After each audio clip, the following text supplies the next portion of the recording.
There was a plastic lawn flamingo in the passenger seat when I left. That part one didn't plan. It was wedged between my duffel bag and a gas station banana, staring at me like it knew everything. Like it had witnessed what happened in the basement 2 nights ago and was silently judging me for not burning the house down afterward. But I didn't torch anything.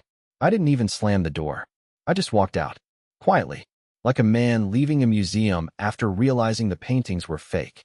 And I would have kept going. I had $3,100 in cash, a tank full of gas, a map to nowhere, and no intentions of ever coming back. Until my phone buzzed. Blocked number. 3 words on the voicemail. Check the freezer. You ever feel your stomach collapsing on itself? Like your organs just decided to leave the group chat? That's what happened when I heard her voice. Calm. Controlled. Like the past 48 hours hadn't happened. Like she hadn't just detonated our life and walked through the ashes barefoot, smiling. I made it 78 miles before I turned the car around. Back to the town. Back to the house. Back to her. The freezer. I thought I knew what I'd find. Blood, maybe. A ring. One of those cliché horror movie moments where you lift the tray of frozen peas and uncover some unspeakable truth wrapped in duct tape. But it was worse. There was a Tupperware container. Blue lid. No label. Inside, a single Polaroid. Me. Sleeping. Timestamped 2 nights ago. But here's the thing. I hadn't slept in that house for 5 days. And I'd never owned a Polaroid camera. So now I'm back in my car. Flamingo still staring. Stomach in my throat. Brain on fire. She's not calling anymore. She's waiting. And I can't tell if this is a trap, a cry for help, or just the beginning of something much darker than betrayal. But I'm going back. Because I have to know. And because the note under the photo had only 2 words. He knows. I sat in the car with the Polaroid in my lap for close to an hour. I didn't turn the engine on. I didn't blink much either.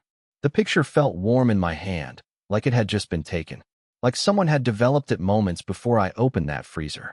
That timestamp on the corner, August 2nd, 3:12 a.m., made no sense.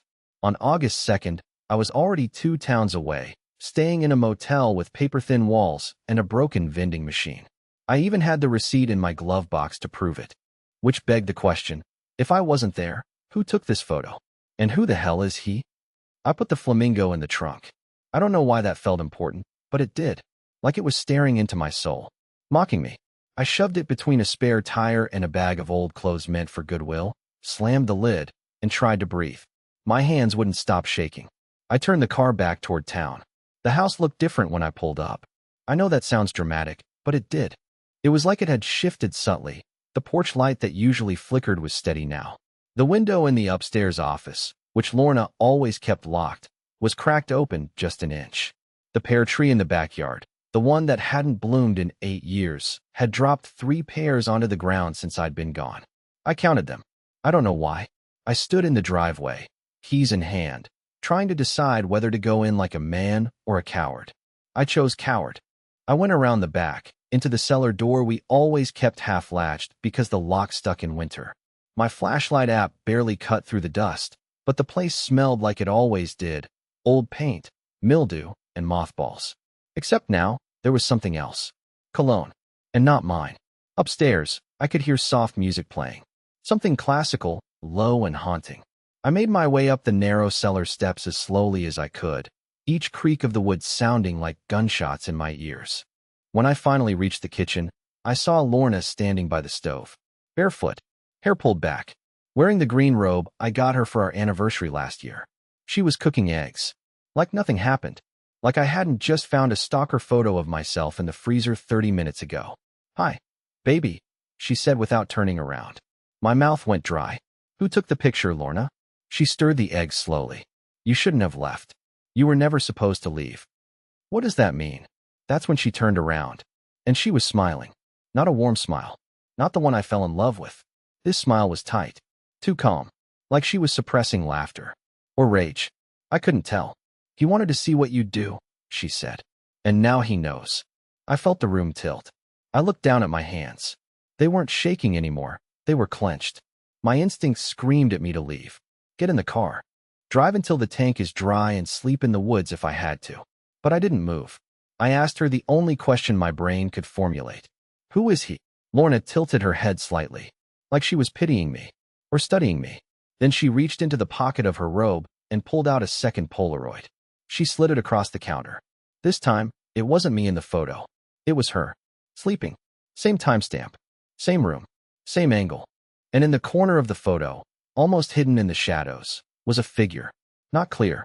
Not obvious. Just a faint silhouette near the closet door. Tall. Still. Watching. I took a step back. "This is a joke," I muttered. "You're messing with me." But she just turned back to the stove and said, "Finish your eggs before they get cold." I didn't touch the eggs. They sat on the plate steaming quietly between us while Lorna hummed some obscure tune I couldn't place, like nothing was wrong. Like we weren't standing in the middle of a house that now felt more like a stage set, rigged for some twisted experiment. She offered me salt like this was Sunday brunch. That same faint smile on her lips, unwavering. Controlled. She always used to talk with her eyes, smiling or annoyed. You could always read her in a glance. But right now, her eyes were blank. Smooth. Like glass over an empty aquarium. Nothing swimming behind them.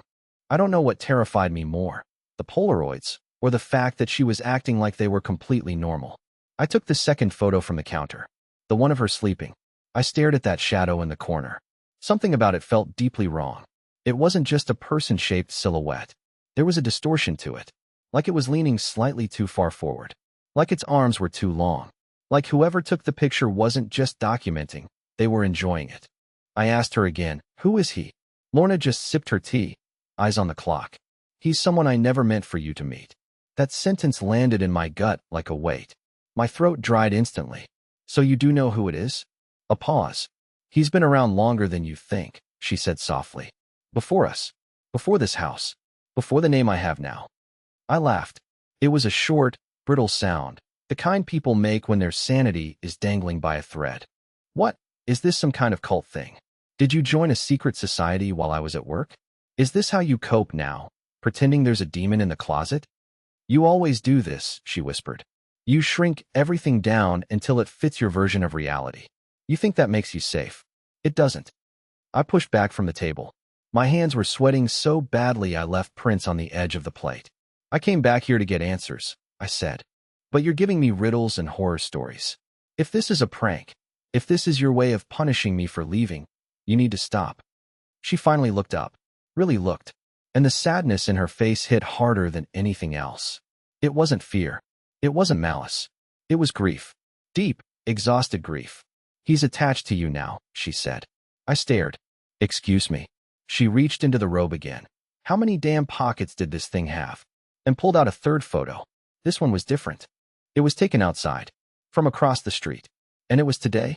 Me, standing in the driveway, looking at the house. Only, I hadn't seen anyone when I got there. No neighbors out. No parked cars nearby. The angle suggested the photo was taken from the abandoned duplex across the street. Empty for years, windows boarded. I remember because I used to complain about it bringing down property value. My knees buckled slightly. "How did you get this?" "He gave it to me," she said. "Right before you came in." My voice cracked. "You're saying someone was in the house?" She nodded. I nearly collapsed. I grabbed my keys and ran outside, scanning the neighborhood like a madman. Nothing. Empty sidewalks. Crickets. No cars. No movement. I even crossed the street and stood in front of the abandoned duplex, heart hammering in my chest. The plywood on the windows was still there. No footprints. No broken locks. But I could feel it. Eyes on me. Not from above. From behind. I spun around fast, but again nothing. By the time I got back to the house, Lorna was gone. The eggs were cold. Her robe was draped over the back of the chair. And in her place, left neatly in the center of the table, was a final Polaroid. This one wasn't time-stamped. It was a picture of me and her, sitting at the table, from behind. And based on the position of the cups, the angle of our heads, the clothing we wore, it had been taken just minutes ago. I didn't sit down. I couldn't. I stood there at the kitchen table, staring at the fourth Polaroid like it was radioactive. Every second that passed made my skin crawl worse than the last. The picture was impossible. No, worse than that. It was intimate. Taken from behind, sure, but close enough to capture details. The curve of Lorna's ear, the notch in my hairline, the way my hand was clenched into a fist just above the fork. The kind of photo that required patience. And proximity. My brain did that thing it always does when it wants to protect me. It offered up rational lies in rapid fire. Maybe she took it with a timer? Maybe there's a camera in the wall. Maybe this is part of some elaborate mental breakdown and none of this is actually happening? I clung to those lies the way drowning men cling to driftwood. But I knew better. Because the photo wasn't just taken recently. It was developing when I found it. The chemical sheen was still fading from the edges. That damp chemical scent that instantly reminded me of old cameras and garage sales clung to it. Whoever took this had been here, maybe was still here. I grabbed the largest kitchen knife we owned and did a full sweep of the house, top to bottom. Closets, empty. Attic, dusty, undisturbed. Basement, silent, except for the slow rhythmic ticking of the old water heater. And yet, every room felt touched, like I had just missed someone by a matter of seconds. Curtains still swaying slightly. Closet doors almost, but not quite, latched. That sensation of having been watched, just moments ago, pressed down on me like gravity had shifted. It didn't feel like the house was hiding a person. It felt like the house itself was participating. I ended up back in the kitchen, gripping the chair where Lorna's robe had been. The robe was gone now. I hadn't even noticed. That made me panic more than anything. How could I miss something that obvious? I reached into my pocket, pulled out the 3 Polaroids I had taken with me, and spread them out on the counter next to the most recent one. Each one showed something different. A different place. A different time. But the pattern wasn't in the pictures, it was in the angles. All 4 were taken from behind. As if the photographer refused to let me, or her, face them. As if our backs were safer. Or more interesting. That's when I heard it. A voice. From the upstairs hallway. It was faint. A whisper, almost. But unmistakable. It said my name. Not shouted. Not groaned like a ghost story. Just stated. Like it was confirming I was still here. I didn't call back. I didn't say anything at all. I moved slow like prey. Knife still in my grip. I stepped out of the kitchen and into the hallway. The house had fallen deathly silent again. That kind of silence that isn't just absence of sound, but something deeper. Expectant. The voice came again. This time, from the guest bedroom. A single word. Wait. But I didn't. I flung the door open like a man possessed, ready to confront someone, something, anything. But the room was empty. Nothing out of place. Except for the fact that the bed had been slept in. And we hadn't used that bed in months. The sheets were still warm. There was only one thing on the pillow. Another Polaroid. My hand trembled as I picked it up. It was darker than the others, blurry, but the subject was clear enough. It was me, sitting in that exact guest room. Right now? Same shirt, same knife in hand, same look on my face. But here's the part that finally broke something inside me. I was looking directly at the camera. There's a sound the brain makes when it breaks. You don't hear it exactly. It's more like the absence of something. A mental vacuum, like every thought, every rational anchor point, gets sucked out at once and you're left floating, weightless and horrified, with nothing to hold on to. That's what happened when I saw the 5th photo. Me, sitting in the guest room, holding the knife, looking directly at the camera. I staggered backward and nearly dropped it. I had to force myself to look again, just to be sure it wasn't some trick of the light. But no, there it was. My face, my hands, my exact posture, only slightly off from how I was standing now. And somehow, a little too accurate. Like whoever took it wasn't just photographing me, but understanding me, capturing my thoughts through my expression. Like they could see the exact second I realized I wasn't alone. I turned the room upside down, tore open every drawer, flipped the mattress, even knocked on the walls looking for hollows. Nothing.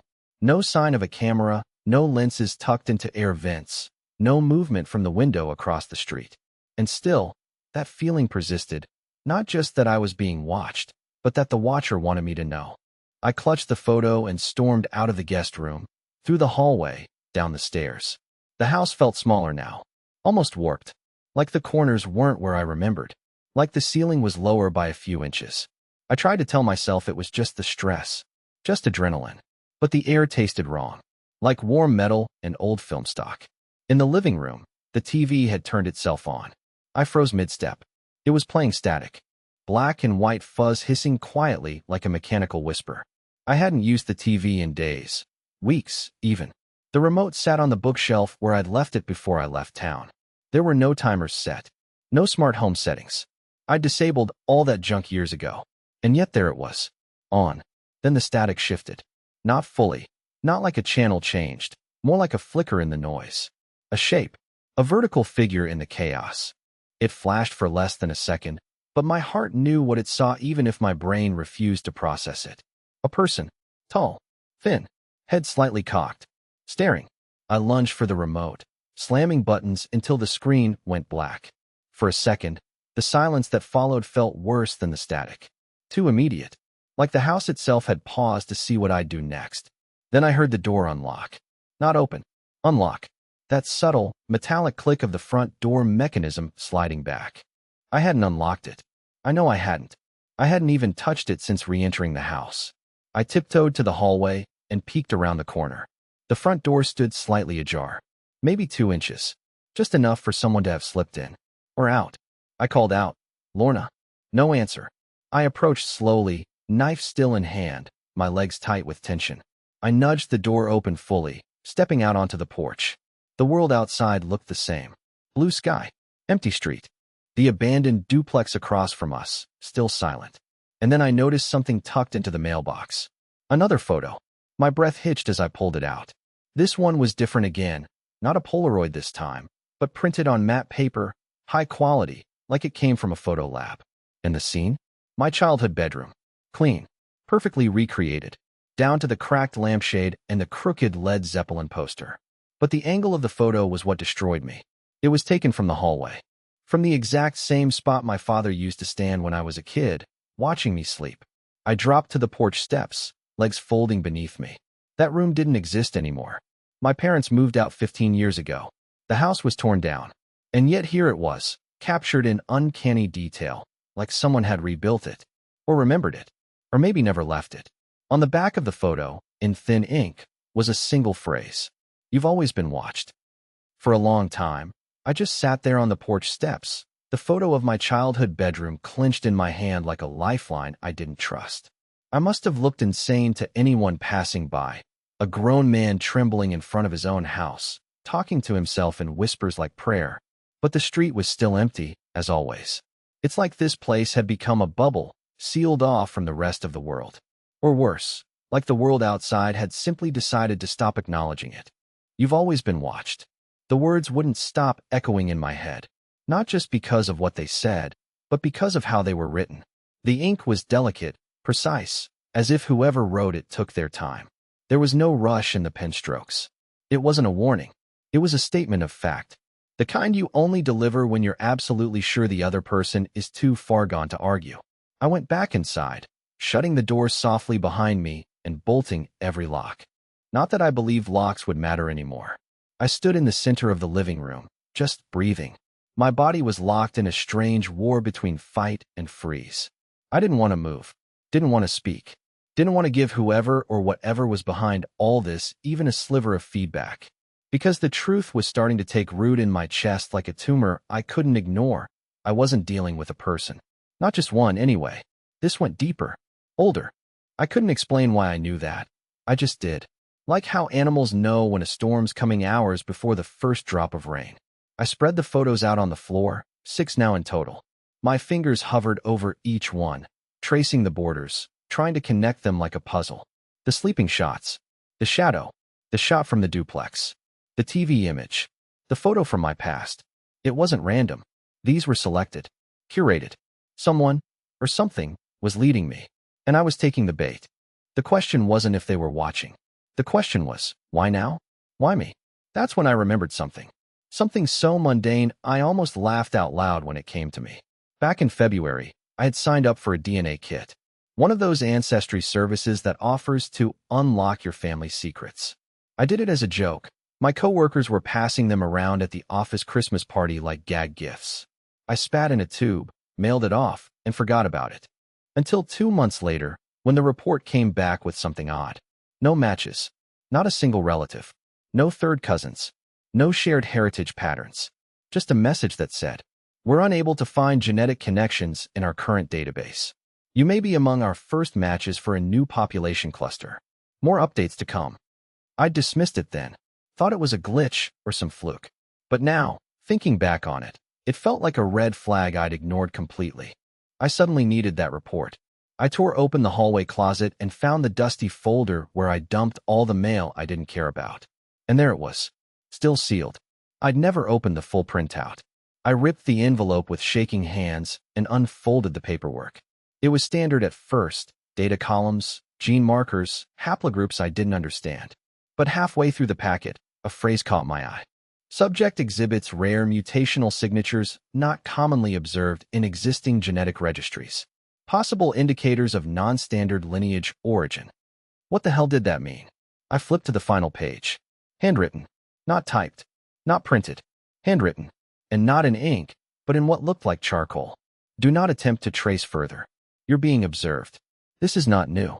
This has always been. I dropped the paper like it was on fire. My lungs refused to work for a moment. My head buzzed. None of this was normal anymore. Not even in a paranoid, somebody's tapping my phone way. This was something else. It felt ancient, like I'd wandered into a story that started centuries ago and was just now waking up to the fact that I was part of it. And as if summoned by my realization, the landline rang. We hadn't used that phone in years. It was unplugged. Literally. I had pulled the cable out when we switched to cells. But it was ringing now. That long, old-school shrill tone, echoing through the house like a scream through a tunnel. I didn't want to pick it up. Every molecule in my body screamed, "Don't pick it up." But I did. I lifted the receiver with a shaking hand and brought it to my ear. Silence. Then static. Then a voice. Not Lorna's. Not anyone I recognized. Slow. Male. Calm. Now that you've looked back, we can begin. Click. I stood there for a long time. The receiver still pressed to my ear even though the line had gone dead. My hand had gone numb, but I couldn't bring myself to hang up. The voice, calm, dispassionate, kept ringing in my head. Now that you've looked back, we can begin. Like all of this had just been a prelude. A warm-up. The static. The photos. Lorna's vanishing act. All of it was just the curtain rising. Eventually, I set the phone down and walked to the kitchen without really knowing why. My legs moved out of habit, like I was looking for something familiar to ground myself. A chair. A cup of water. A drawer I could open and pretend I had a reason for. But the moment I stepped into the kitchen, I stopped cold. The photos were gone. Every single one of them. The ones I'd spread across the floor, the ones I had stuffed in my back pocket. All of them. Vanished. In their place, dead center on the counter, was something new. A journal. Black leather-bound. No title. No markings. Just sitting there, waiting, like it had always been part of the house. I opened it, expecting blank pages or more photos. But what I found was writing. My writing. But I hadn't written it. Page after page, in my handwriting. Down to the slanted T cross and crooked lowercase r, documenting things I had no memory of. Conversations I never had. Days that don't exist. The entries were dated, too. All of them from the past 6 months. Which was impossible, because for the past 6 months, I'd been in a routine haze. Wake up, work remote, microwave dinner, repeat. Nothing happened. My life had been empty in the most ordinary way. But according to this journal, I'd been going somewhere every Thursday night. Out of town. To a cabin I didn't own. The entries didn't say what I did there, but they described a ritual. A walk through the woods. A locked room. The phrase, "the witness always watches from behind," appeared again and again, like a mantra. I flipped to the very last page. There, scrawled in bolder ink than the rest, was one final entry. August 3rd, the day he finally remembers. Leave the door open. Let him in. I dropped the journal. My hands were shaking so badly I could barely stand. I turned in a circle, eyes darting from room to room like I expected something to leap out of the walls. My first thought was that someone had drugged me. That this was some cruel experiment. A gaslighting scheme. But that theory collapsed under its own weight. This wasn't some clever trick. The handwriting, the photos, the whispers, it was all too personal to be fake. Whoever or whatever was behind this didn't want to fool me. It wanted to awaken me. I couldn't breathe. I felt the kind of panic that doesn't come from fear, but from realizing your own mind might be betraying you. If I had done the things in that journal, if I had walked those woods, where was the memory? Why couldn't I recall a single second of it? Why was my life filled with these perfectly mundane blank spaces? Unless, and this thought turned my blood to ice, the memories weren't missing. They'd been replaced.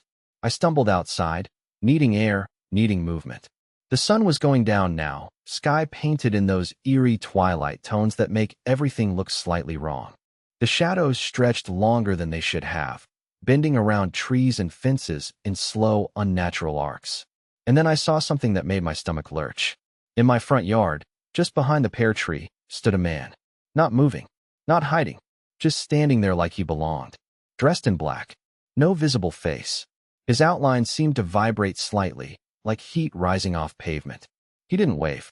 He didn't speak. He just watched. I took a step forward. He took a step back. But not like he was retreating. More like he was leading me. I followed. Through the yard. Past the old gate. Down the trail that ran behind our neighborhood. The one that led into the tree line where kids dared each other to go at night. I hadn't walked this path since the summer we moved in. And yet somehow, my feet knew every bend. Every root underfoot. I was moving faster now. Not because I wanted to, but because I couldn't help it. The forest swallowed me, trees closing around like walls, the light bleeding away until only a faint purple haze hung between the trunks. I lost sight of the figure, but I kept walking, until I saw it. A cabin, exactly like the one in the journal, and the door was wide open. The door of the cabin stood open like it had been expecting me all along. There was no creak as I stepped inside, no dramatic gust of wind, no hidden shadow leaping out from the dark. Just silence. Soft and still, like the world had hit pause. The room was dimly lit by oil lanterns, their flames gently flickering, casting long shapes along the wood-paneled walls. I don't know what I expected. Blood? Chains. Some altar to whatever force had been manipulating my life. But what I found was something else entirely. Photos. Hundreds of them. Pinned to the walls. Scattered across the floor. Lining shelves and nailed to beams. All taken with the same style of camera. Most of them were of me. Some sleeping, some walking, some just existing. But not all of them were sinister. In fact, many were beautiful. Quiet moments I didn't remember living. Me laughing at the edge of a dock. Me holding a notebook in a field. Me lying in the grass, eyes closed, with Lorna beside me, her head resting on my chest. They were moments of truth. Moments of vulnerability. Of stillness. Of presence. At the center of the room was a table. On it, another journal. This one didn't have my handwriting, but it had my name embossed on the cover. I sat down slowly, heart still galloping in my chest, and opened it. Inside was a single page. You've always felt like a glitch. Like you didn't belong. You do. You were never broken. You were never watched as punishment. You were watched because someone, something, wanted to protect you from the version of yourself that almost gave up. But now you've looked back, and you remember. You chose to forget. To survive the worst pain of your life. You let go of all of it. And we helped. But it's time now. Time to wake up. Time to go home. She's waiting. My hands trembled as I closed the journal. Something inside me shifted. Not cracked, not broke, but clicked. Like a long-lost part of myself had been slid back into place. I couldn't explain it, not in words. But I felt it in my chest. A warmth I hadn't felt in years. Not since before the anxiety, before the spiral, before I started walking through life like a ghost in my own body. I stepped back outside. The woods weren't so dark now. There was a faint light behind the trees. Not fire. Not headlights. Just a glow. I followed it, one foot in front of the other. Calmly. No fear now. Just curiosity. The path curved, opened, and there, at the top of a small hill, I saw her. Lorna. Sitting on the hood of my car, hair pulled back, wearing that green robe again. She looked up at me, eyes soft, tired, but kind. Like she'd been waiting for years and had finally stopped worrying about whether I'd show up. She didn't say anything. She just held out her hand. I walked to her, took it, and for the first time in what felt like forever, I wasn't scared. We didn't talk. We didn't need to. I sat beside her and watched the sun begin to rise through the trees. No Polaroids. No whispers. Just the quiet hum of morning. I don't know how long we sat there. An hour? A lifetime? But when we finally drove home, I knew something had changed. Not in the world. In me. I no longer needed to run. I no longer felt haunted. Because I understood now, the past wasn't chasing me. It was calling me back. Not to punish me. To remind me that no matter how lost we feel, sometimes we're just being watched over.